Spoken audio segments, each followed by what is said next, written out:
আজকে আবার এসছে সাধের রবিবার, আর ওয়েদারটা একদম মানে দারুণ হয়ে গেছে। বৃষ্টি পড়ছে, একদম মেঘলা। যেই বৃষ্টি এসছে একদম আমি সোজা ছাদে চলে এসেছি।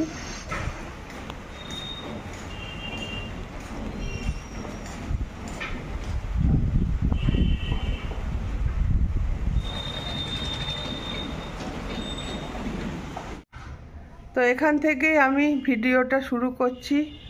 তোমরা সবাই কেমন আছো? এই তো আমি ভালোই আছি। তো আজকে ব্রেকফাস্ট এক একজনের এক এক রকম। একজন খাচ্ছেন এই যে মুসুলি আর দুধ, শুধু শুধু মুসুলি খায়, আজকে দুধ দিয়ে দিয়েছি। আর একজনকে তো কি করছেন উনি, আর আমি কি খাবো জানি না। এখন একবার চা খাবো। চা করছো? ওই দুধটা দিয়ে করো। প্রিয়াঙ্কা, ভালো আছো? গরমে আর রান্নাঘরে তো দাঁড়ানো যাচ্ছে না। আজকে একটু ওয়েদারটা ঠিক হয়েছে। মেয়ে ভালো আছে? আচ্ছা ঠিক আসবেন, তার জন্য আমি সব এখানে রেডি করে রেখে দিয়েছি, এক্ষুনি চলে আসবেন। বাবুই কচুরি খেলো, ভাবলাম কচুরির তরকারিটা দিয়ে অতটা তো লাগবে না, ও খাবে না, আমি মুড়ি খেয়ে নেব। কিন্তু বাবুই তরকারিটা পুরো যতটুকু খেলো, তারপরে সিঙ্কে এসে নামিয়ে দিল। আর ওখানে গেস্ট এসছে ঘরে, এখন মিটিং চলছে, তাই আমিও তখন একটু ব্যস্ত হয়ে পড়েছিলাম। তারপরে আর এখন আবার নিজের জন্য ম্যাগি বানিয়ে নিলাম একটু। ম্যাগিটা এখন খাবো। খেতে খুব ভালো লাগে, কিন্তু এই বাছাটাই খুব টাফ। শাক বাছাটা ভীষণ একটা কোথায় পোকামাকড় থাকে একদম দেখে দেখে তারপরে বাছতে হয়। আজকে করবো পাট শাক। করকম মাছ এনেছো? পমফ্রেট। কিচ্ছু জানো না? না পমফ্রেট, পাবদা আর ওই দই কাতলা করবে বলে কাতলা মাছ। বাবু আমি কি বলেছিলাম বল বল, তুই বল কি বল। আর একটু চিকেন নিয়ে এসেছি। তুই বল, স্বীকার কর কি বলেছিলাম বাবাইকে। দই কাতলা করে বলেছিলাম, আর পাবদা আর পমফ্রেট যদি পাই নিয়ে আসবে। মানে তোর মতো না, মানে 2 নম্বরই দুনিয়ায় কেউ নেই। না তুই বলবি এটা। না না, কত কিছু খাবো সকালবেলা। এখন আমি পাট শাকটা রান্না করে নিই। দূর, মাথা গরম হয়ে কড়াই তেলটা দিয়ে আর কালো জিরে দিচ্ছি। কালো জিরে, হ্যাঁ শাকটা ধোক। তো ঝাল কম খাই, তাই অল্প অল্প করে লঙ্কা দেবো। যারা ঝাল বেশি খাও বেশি বেশি করে দেবে।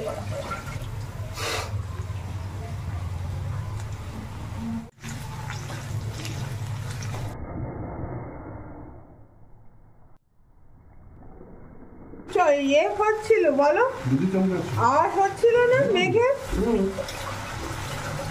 ও মা, তারপরে দেখি কিছুই হলো না।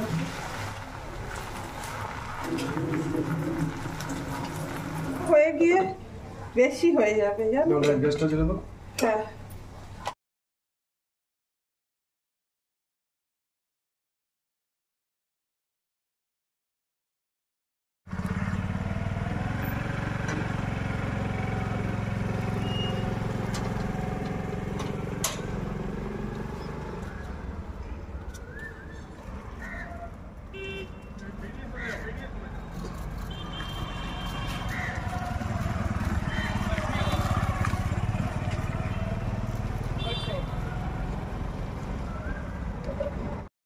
আগের রবিবারে বলেছিলাম বিকেলবেলা বেরোবো, কিন্তু এত রোদ ছিল আর বেরোতে পারিনি। আজকে তো একদম ওয়েদারটা পুরো চেঞ্জ হয়ে গেল দুপুর থেকে না, সকাল থেকে বেশ মেঘ মেঘ। আজকে বেরিয়ে পড়েছি খাওয়া দাওয়া করে। বাবুই চলে গেল খেলতে, আমি আর ও বেরিয়ে পড়লাম। একটু গঙ্গার ধারে ভ্রমণ করতে। আগে এই জায়গাটায় যাই। অনেক দিন পর স্কুটি চালালাম, অপারেশনের পর থেকে। প্রায় কত বছর হবে, 2-3 বছর পর। তারপর থেকে আর স্কুটি চালাইনি। এবার এই জায়গাটা দেখো, আমাদের বাড়ির পাশেই কলুঘাটে এসছি।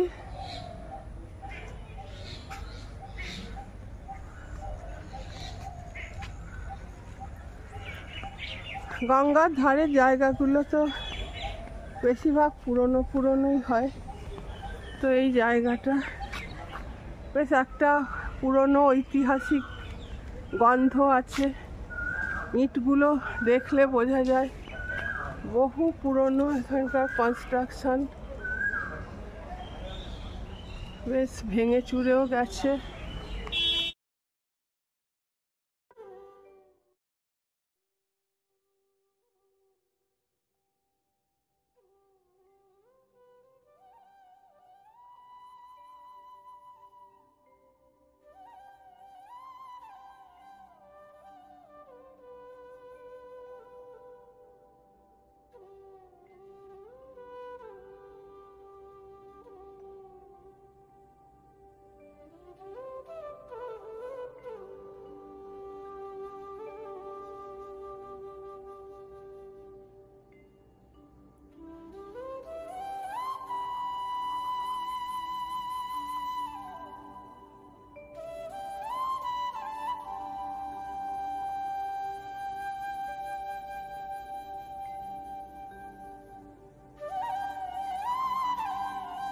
ছিল কদম গাছ ছিল, ওই যে কদম গাছটা শুকিয়ে গিয়ে কাঠ হয়ে গেছে।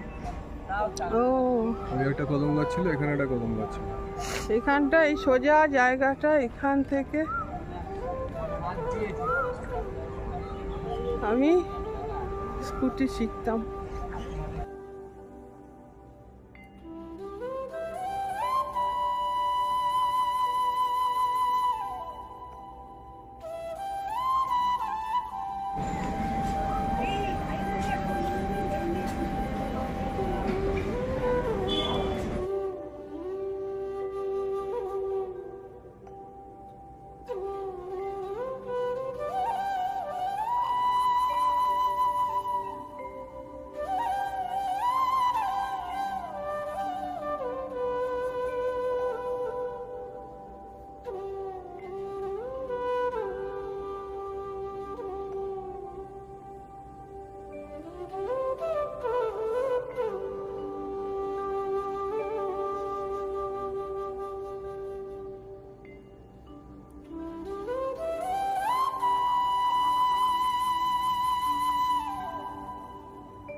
এখানটা হলো পানিহাটি মহোৎসবতলা ঘাট, আর এর পাশেই ওই যে জেটি।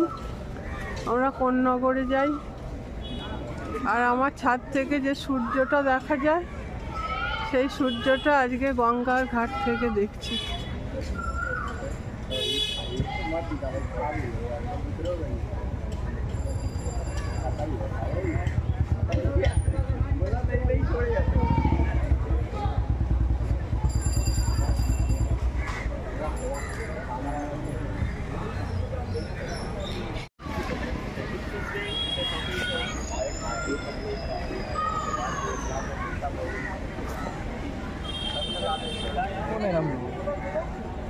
64টা করবো।